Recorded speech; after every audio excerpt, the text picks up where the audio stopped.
To Psyfeld, where today's discussion at Robert Wood Johnson is going to focus on the Seinfeld episode, the baby shower.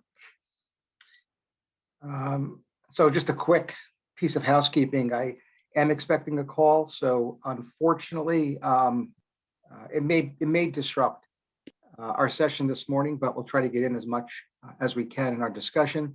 Where would you like to start with regard to any character or anything you saw that you think is worth discussing this morning?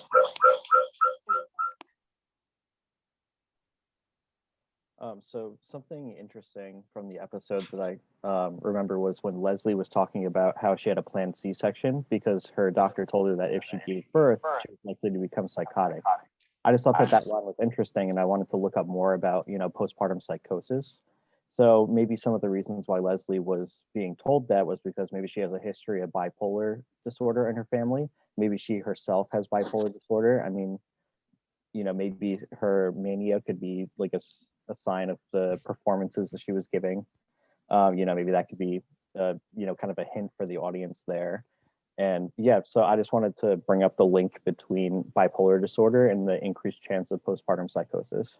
Yep, I think that's where you go with this. So you have this character Leslie, who actually does get some, for lack of a better word, psychoeducation with regard to her postpartum period. There appear to be a couple of different case formulations to consider when a woman experiences a breach in reality testing following delivery. One is a condition that would fit the definition of brief psychotic disorder. So there is a marked stressor, and then incident to that marked stressor, of course, in this case, it would be childbirth. The individual incorporates a delusion and could demonstrate other aspects of psychosis as well, but it's usually a delusion. That period will last only up to 30 days. So it really is consistent with a diagnosis of brief psychotic disorder. Brief psychotic disorder does not evolve past 1 month. On the other hand, there is another, I think, differential in which the trauma of childbirth actually uncovers an occult bipolar illness. And that may be a pre-existing condition or someone who is simply predisposed and who has not yet experienced a mood episode that is a change from previous functioning. And in Leslie's case, it sounds like her physician provided her feedback to with regard to the latter. And there seems to be some evidence that either Leslie is at incredibly high risk or perhaps even diagnosed with bipolar. Providing that the feedback to the patient, the psychoeducation to the patient that she, quote unquote, may become psychotic. So less likely brief psychotic disorder, in as much as you wouldn't necessarily tell that to a woman who is ready to deliver. But then again, if you understood that there was increased risk or predisposition, yes, that psychoeducation would be meaningful. To ignore that would be negligent. On the other hand, let's establish, and this is just for teaching purposes, that Leslie has a past psychiatric history significant for bipolar. Why isn't she on any medications then? Any idea as to why Larry David would not have written mood stabilizers into the script? So lithium can cause some birth defects? Lithium can cause birth defects. That's exactly right. Anybody care to discuss what birth defects lithium may induce? Epstein's anomaly? Yeah. Epstein's anomaly, yep, it's an atrial defect. It's usually right-sided, and it can be induced, it is a teratogen, especially during the weeks of fetal development, specifically of the fetal heart, right? It's in the first 8 weeks. So individuals who are at high risk can certainly make a choice not to be sustained or maintained on lithium, But after week 10, when the fetal heart is formed, they may be placed back on it with, again, some discussion of the risks and benefits of doing it at that time. And in Leslie's case, perhaps she made an informed decision not to restart the lithium, which of course would put her at higher risk. Again, a risk postpartum. This may come up on board exams for clerks in terms of incidence. It's low, it's about 1%. But again, it's a risk-benefit discussion that obstetricians must have with their pregnant patients. Any other medications that might be in play here other than lithium?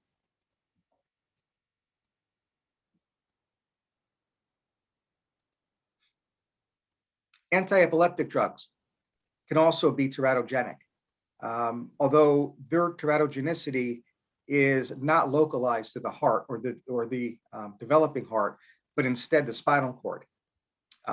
The point prevalence here is actually higher than that of Epstein's anomaly, maybe as high as 10%, 1 in 10 pregnancies that are maintained on medications like sodium valproate, that's Depakote, for bipolar or other illnesses for which it's indicated, including seizure disorder during pregnancy.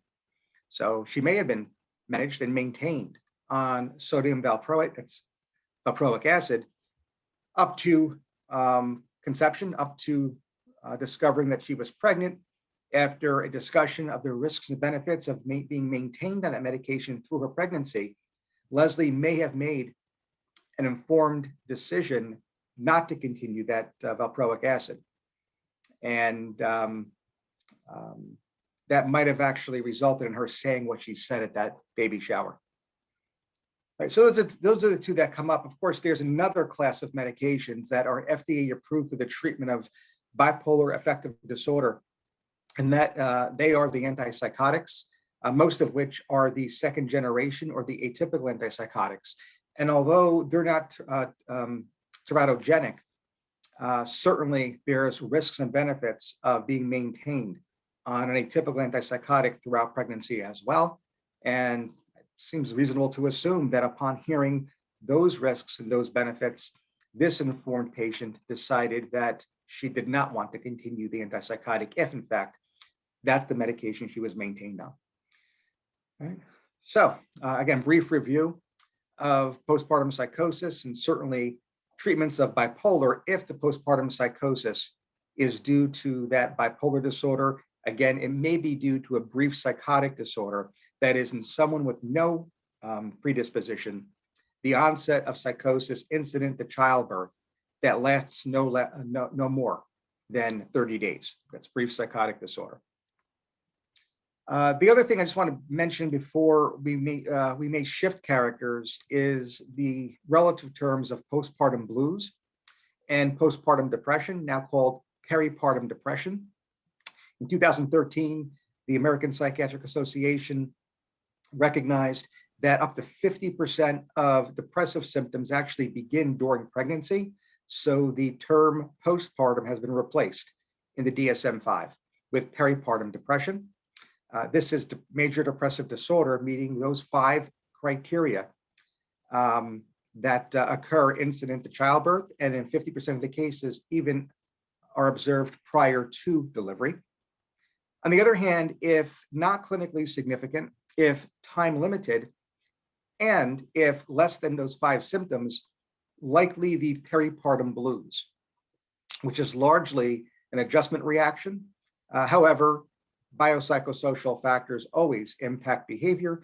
Biopsychosocial factors are also the cause of the postpartum blues, but the primary focus, the primary impetus is the adjustment to being a new mom and everything that brings. All right, any other thoughts on Leslie? I'm going to try to get a slide together for everybody, quick table that I'll post on Instagram outlining postpartum blues, peripartum depression, postpartum psychosis for brief reference. Any other characters from Seinfeld's The Baby Shower you'd like to discuss this morning?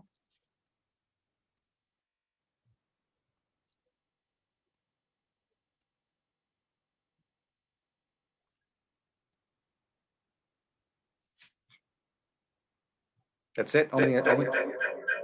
Hi. Hi, good morning. Can you hear me fine? Good morning, you're fine. Great. I thought it was interesting when it was a scene of George and he was planning to sort of tell off Leslie, and he was very motivated to do so, but then when it came time to it, he sort of simmered down and went into his old ways, it seemed like. And then even when he was interrupted by the scene of the other lady telling off Jerry, he saw exactly what he wanted to do. And despite that, this didn't like put him back on track. He still stayed with sort of what he was talking about before. And so I wanted to know, is this like a personality trait? Is this a habit, or is this like some kind of mental block that he had? So I was wondering what your thoughts are on that. Yeah, so I think for George, I think the first step, and you'll see this in several PowerPoints that I've put together pertaining to case formulation, that behaviors are normal until they're not. So I think the clinician's first response or initial response to what is observed here at the baby shower with regard to George Costanza is that this is normal behavior. This is someone who wanted to do something, decided then not to do it, saw something happen in front of him that was certainly similar to, if not exactly, the behavior that he wanted to actually manifest, but still then chose to continue his current course and do nothing. Okay, so to not pathologize behavior, perhaps then this is just normal behavior.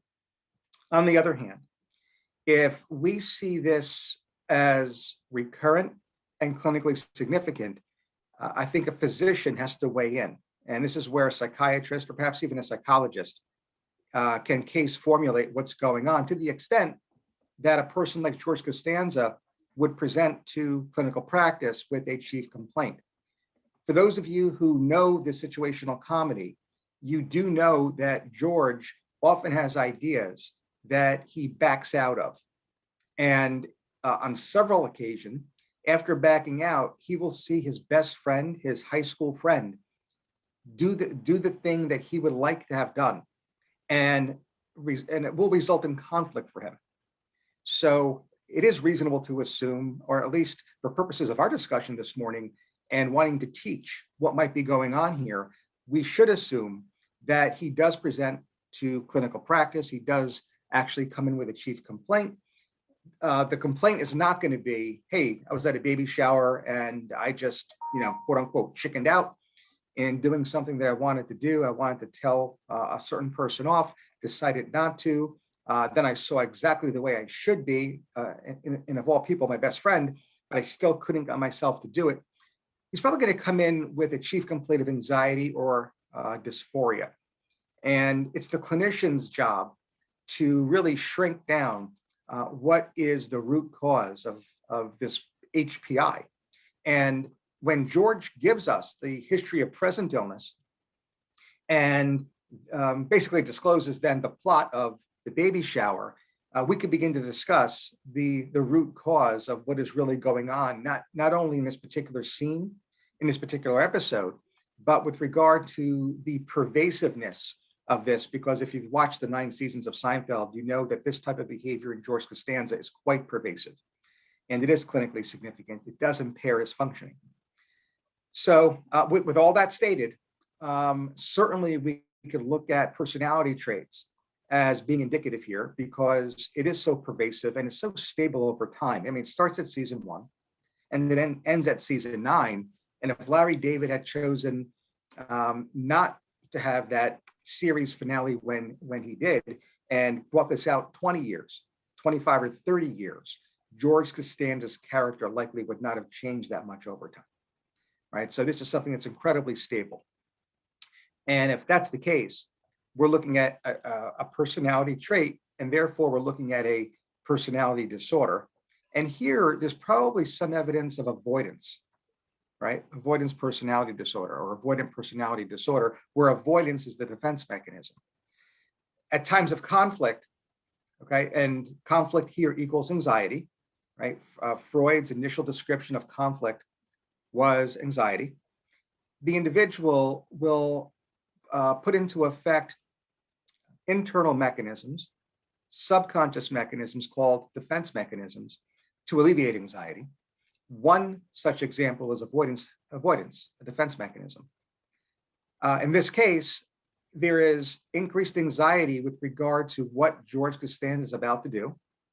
And to tolerate that anxiety, to reduce that anxiety, he just simply avoids the thought of confronting this person who he believes has wronged him. And despite the fact that he then sees the way the behavior may play out, he continues to go down that path of avoidance and ends up leaving the party with Leslie, carrying all her things out for her.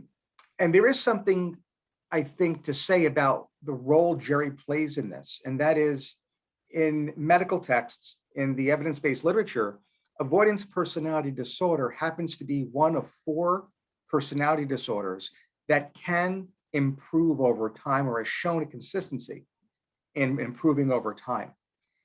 The other 3, by the way, are dependent personality disorder, antisocial personality, and with regard to the metric of interpersonal relationships, even borderline personality disorder. So those are the 4 that do appear to have some improvement over time.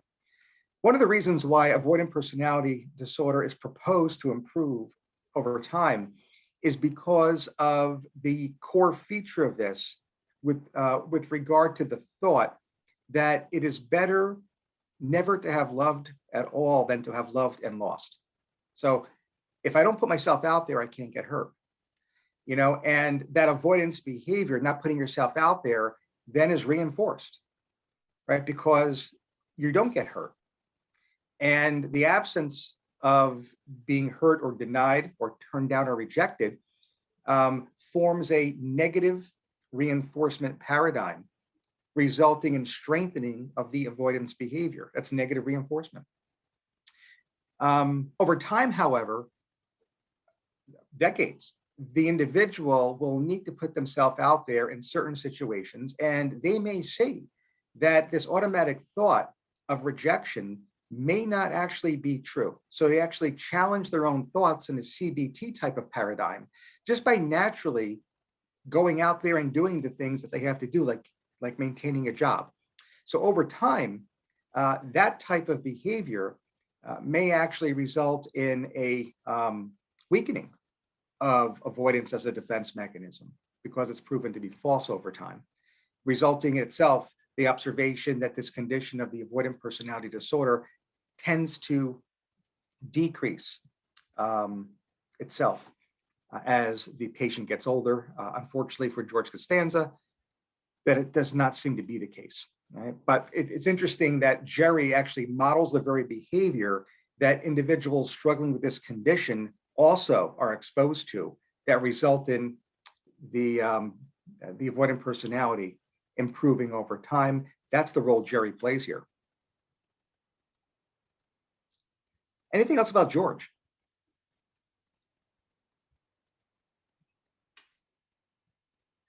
Any other character you want to discuss this morning?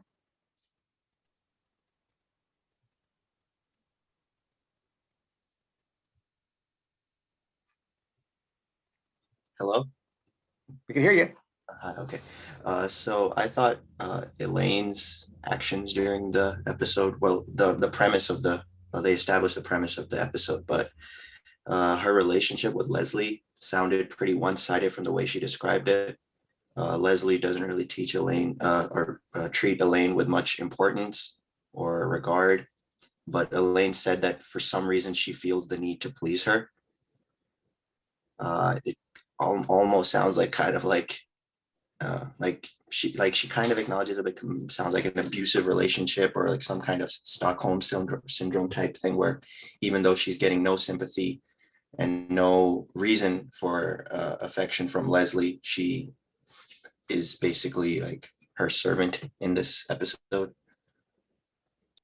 And if Elaine again presented to clinical practice a day after this event and said, I just had this happen to me just yesterday, and talks to a therapist or talks to a clinician a psychiatrist, about how it's bothering her, the way her friend Leslie treated her, the psychiatrist would definitely probe, that's probe with a B, probe that, or whether this behavior on Elaine's part was recurrent and clinically significant.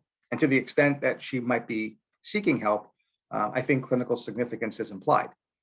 At that point, I think we would need to talk to Elaine about what motivated her to really continue this relationship and what role she plays with regard to this quote unquote friendship she has with Leslie.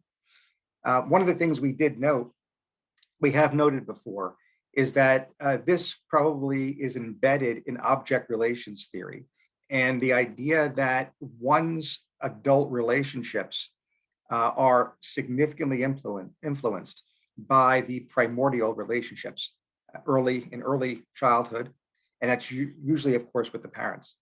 And that we have met Elaine's father, I believe, in 2 or 3 episodes. And in every occasion, he is painted as a very emotionally distant, very austere and intimidating man. He's very wealthy. Elaine comes from wealth, and she's privileged. And despite that, there has been this emotional distance that has definitely affected her ability to build meaningful, intimate relationships as an adult. And this is absolutely another example. Now, of course, Elaine's character is really defined through her intimate relationships with men, episode after episode. I mean, her boyfriends can actually have their own spin-off in another universe and be a very successful situational comedy. That's Elaine's character, and that was intended by Larry David and the writers. Having said that, her relationship with women as an adult is not much better. It is also clinically significant on several occasions during several episodes. So even though we see Elaine's father in 2 or 3 episodes and understand through certainly object relations theory and attachment theory, why her intimate relationships with males and men are maladaptive, we don't know much about her mom. And I think in therapy, that's where this would go. So even though she comes in frustrated, disheartened, angry about how Leslie treated her and how Leslie's treated her so poorly in this one-sided relationship over the years, ultimately, we're probably going to get to the root of this and probably bring in a character that I don't even think has ever been addressed in any of the 9 seasons of this situational comedy. There's one episode where we find out that Elaine has a sister. It's unscripted. There are about no more than 3 episodes, I believe, in which her father appears, but we never hear a single reference made to her mom. But in this conversation, this is where that character would fit in. We have about 5 minutes left. Anything anybody else wants to discuss pertaining to anything that they observed in the current episode, the baby shower?